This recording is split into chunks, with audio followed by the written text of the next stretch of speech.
ইলিশ মাছ কার না প্রিয়। আর ইলিশ মাছের নিজস্ব স্বাদ এবং গন্ধ এতটাই বেশি যে অন্য কোনো মশলা দিয়ে এর স্বাদ বাড়াতে লাগে না। তাই make it in a very simple way, যেটাতেই তার আসল গন্ধ এবং স্বাদ পাওয়া যাবে। তো আজকে থাকছে সর্ষে বাটার জল দিয়ে পাতলা করে ইলিশের ঝোল। কিভাবে চলো দেখাই। তাই সর্বপ্রথম মাছটাকে ভালো করে নুন হলুদ মাখিয়ে এপিটোপিট করে ভেজে নেব কিছু সেকেন্ডের জন্য। ইলিশ মাছ ভাজার পর অনেকটা তেল বেরোবে, খানিকটা তেল তুলে রেখে দেবো। সাদা ভাতে মাখিয়ে খেতে হবে তো, কার কার ভালো লাগে কমেন্টে বলো। এদিকে দিয়ে দেবো সামান্য কালো জিরে আর চিরা কাঁচা লঙ্কা। ভালো করে ভাজা হয়ে গেলে দিয়ে দেবো সর্ষে বাটার জল। সর্ষে বাটা হয়ে গেলে তাতে সামান্য জল দিয়ে ভালো করে গুলে সেটা ছেঁকে নিলেই আমার রেডি সর্ষে বাটার জল।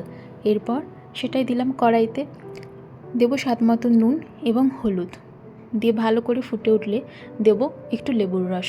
এটা আমার মায়ের থেকে শেখা। এই পাতলা ঝোলটাতে লেবুর রস দিলে বেশ একটা টকটক স্বাদ আসে, যেটা ইলিশ মাছের গন্ধের সাথে বেশ জাস্টিফাই করে। তারপর ঝোলটা ফুটে উঠলে দিয়ে দিলাম মাছগুলো। 1 মিনিট মতো ঢাকা দিয়ে ফুটিয়ে নিলেই আমার একদম রেডি সর্ষে বাটা দিয়ে ইলিশ মাছ। কেমন লাগলো জানিও। আজ আসি, টাটা।